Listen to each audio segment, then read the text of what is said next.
రవి ప్రకాష్ సిలికానాంధ్ర ఆసుపత్రి Kuchipudi super speciality వైద్య సేవలు పూర్తిగా ఉచితం.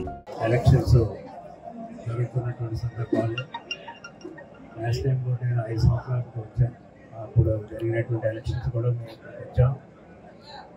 అదేవిధంగా ప్రచారాలు కూడా రావడం జరిగింది. ఈరోజు మళ్ళీ 5 సంవత్సరాల తర్వాత మళ్ళీ ఈరోజున వచ్చాం. అందరూ కూడా మొట్టమొదటిగా అడిగేది ఇటు తెలుగుదేశం పార్టీ గుర్తు అయినటువంటి సైకిల్ గుర్తుకి, అటు ఎంపీ క్యాండిడేట్ గ్లాస్ గుర్తుకి మీరు అందరూ కూడా వెనుకాల ఉన్నటువంటి వాళ్ళు కానీ పత్రికలు కానీ అందరూ సహకరించవలసిందిగా కోరటానికి రావడం జరిగింది. ఇకపోతే రాజకీయాలు మొదటి నుంచి కూడా తెలుగుదేశం పార్టీ, తెలుగుదేశం ప్రభుత్వం కానీ సిద్ధాంతానికి కట్టుబడి ఉన్నటువంటి పార్టీ. ఈరోజు ప్రభుత్వంలో ఉన్నా కానీ ప్రభుత్వంలో లేకపోయినప్పటికీ కూడా మేమందరం కూడా తెలుగుదేశం పార్టీలో పెరిగాం. అందరం కూడా పార్టీ సిద్ధాంతం ఒకటే ఈ రాష్ట్రంలో అభివృద్ధి పుష్కలంగా జరగాలి, అదేవిధంగా పేదవాళ్ళకి సంక్షేమ కార్యక్రమాలు అందాలనే ఉద్దేశంతో ఆనాడు ఎన్టీ రామారావు గారు ఈ పార్టీని పెట్టారు. ఈవేళ కొంతమంది ఇప్పుడు ఉన్నటువంటి ప్రభుత్వం చెప్పుకున్నారు సంక్షేమ కార్యక్రమాలు మాదే. సంక్షేమ కార్యక్రమాలు వీళ్ళు మొదలుపెట్టలేదు. మొట్టమొదటిగా మన ఆంధ్రప్రదేశ్లో సంక్షేమ కార్యక్రమాలు మొదలుపెట్టింది తిండి పట్ట ఇల్లు కార్యక్రమాలు మొదలుపెట్టింది ఆ రోజున నందమూరి తారక రామారావు గారు 83వ సంవత్సరంలో. ఆ రోజు మేమంతా కూడా ఎమ్మెల్యేలుగా ఉన్నాం, మంత్రులుగా ఉన్నాం. ఆ రోజు మొదలుపెట్టినటువంటి కార్యక్రమాలు కంటిన్యూగా చేస్తూ ఉన్నారు. ఏ ప్రభుత్వం వచ్చినప్పుడు కంటిన్యూ చేస్తున్నారు. అంచేత వీళ్ళు వచ్చి మేము ఏదో ఘనకార్యాలు చేస్తాము, సంక్షేమ కార్యక్రమాలు మేము చేస్తున్నామని చెప్తున్నారు కానీ అవి వ్యక్తి సత్యదూరం అయినటువంటి మాటలు. అంచేత ఆ రోజున తెలుగుదేశం ప్రభుత్వం చంద్రబాబు నాయుడు గారి టైంలో కానీ ఎన్టీ రామారావు గారి టైంలో కానీ ఈ సంక్షేమ కార్యక్రమాలు కంటిన్యూ చేసాం. రాబోయేటువంటి రోజుల్లో ఇంకా సంక్షేమ కార్యక్రమాలు ఇంకా మంచిగా స్ట్రీమ్లైన్ చేసి ఇంకా పేదవాళ్ళకి ఆ కార్యక్రమాలు పక్కగా అందేటట్టు కూడా చేయడానికి ఒక ప్రణాళిక కూడా తయారు చేస్తున్నాం. అంచేత ఈనాడు తెలుగుదేశం పార్టీ యొక్క లక్ష్యం ఒకటే, ఈరోజు సమాజంలో ఉండేటువంటి పేదరికం పోవాలి, అదేవిధంగా సమాజంలో ఉండేటువంటి అసమానతలు పోవాలి.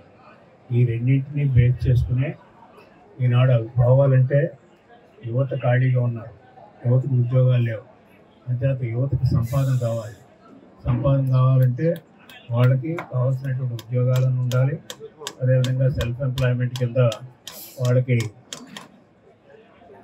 కార్యక్రమాలు ఇండస్ట్రీ పెట్టుకోవడానికి కానీ లేకపోతే చిన్న ఇండస్ట్రీ పెట్టుకోవడానికి కానీ వాళ్ళకి అవకాశం కల్పిస్తే ఈ రోజు ఉన్నటువంటి యువత దాదాపు ఈ ప్రభుత్వం వచ్చిన తర్వాత, జగన్మోహన్ రెడ్డి ప్రభుత్వం వచ్చిన తర్వాత చదువుకున్న వాళ్ళు 24% అన్ఎంప్లాయ్మెంట్ ఉంది.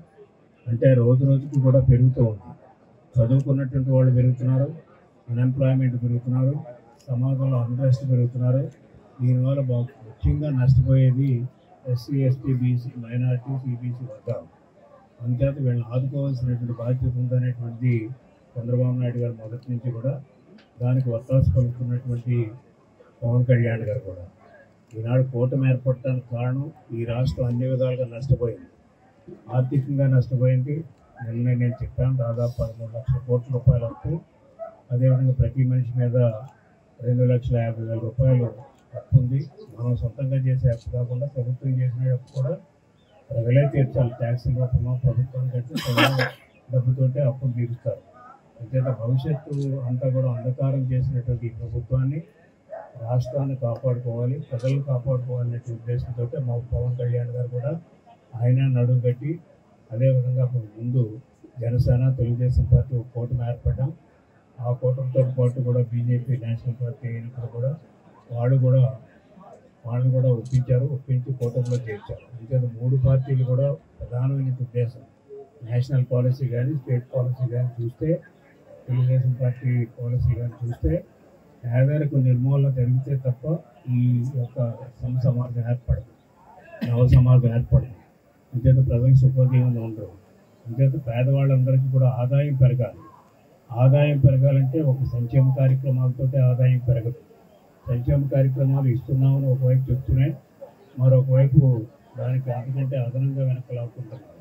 ఈనాడు ఆటోలు చూస్తే మనం ఆటోలకు సైన్స్ వేస్తున్నాం, వాళ్ళకి ఇచ్చేది తక్కువ, ఫైన్లు ఎక్కువగా కలెక్ట్ చేస్తున్నారు.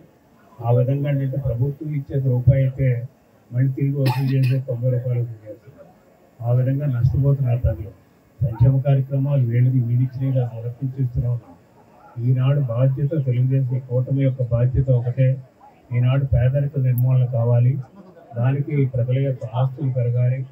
వచ్చినటువంటి ఆదాయాన్ని పేద ప్రజలకు పంచిపెట్టాలి, రైతులకు పంచిపెట్టాలి. ఆ విధంగా రైతుల యొక్క ఆదాయాలు పెరగాలి, రైతు సంతోషంగా వ్యవసాయం చేసేటట్టు ఉండాలనేటువంటి ఈ కార్యక్రమాలను కూడా చేయడానికి కోరుకుంటున్నాం. దీంట్లో భాగంగానే కూటమి ఏర్పడింది. కూటమి యొక్క ప్రధాన లక్ష్యం కూడా ఒకటే, ఈ రాష్ట్రం ఈ అధోగతి పాలైనటువంటి రాష్ట్రాన్ని రక్షించడం, అదేవిధంగా ప్రజాస్వామ్యాన్ని రక్షించడం. ప్రజాస్వామ్యం ఉంటేనే ప్రజలకు సౌకర్యం ఉంటుంది. ప్రజాస్వామ్యం లేకపోతే ప్రజలకు ఏ విధమైనటువంటి సౌకర్యం ఉండదు. అంచేత ప్రజాస్వామ్యాన్ని రక్షించుకోవాల్సినటువంటి బాధ్యత రేపు రాబోయేటువంటి ఎన్నికల్లో మీ ఓటు ద్వారా ప్రజల ఈ యొక్క ప్రజాస్వామ్యాన్ని రక్షించాలి. అంచేతే డాక్టర్ బాబాసాహెబ్ అంబేద్కర్ గారు ఎందుకు ఓటు ఏర్పాటు చేశారు అందరికీ కూడా అంటే, ప్రతి ఒక్కరికి డబ్బున్నవాడికి ఒకటే ఓటు, డబ్బు లేనివాడికి ఒకటే ఓటు, చదువుకున్నవాడికి అదే ఓటు, చదువు లేనివాడికి అదే ఓటు. 18 సంవత్సరాలు నిండితే ఓటు వస్తుంది. కానీ ఓటు అంటే ఎందుకు పెట్టారంటే, ఓటు మీకు నచ్చిన వాళ్ళని ఎన్నుకోవడానికి, మీ యొక్క భవిష్యత్తు బాగుండటానికి ఓటు పెట్టారు. మరిన్ని వీడియోస్ కోసం ఛానల్ ని సబ్స్క్రైబ్ చేయండి. లేటెస్ట్ అప్డేట్స్ కోసం వాట్సాప్ ఛానల్ ని ఫాలో చేయండి. అండ్ లింక్ డిస్క్రిప్షన్ లో ఉంది.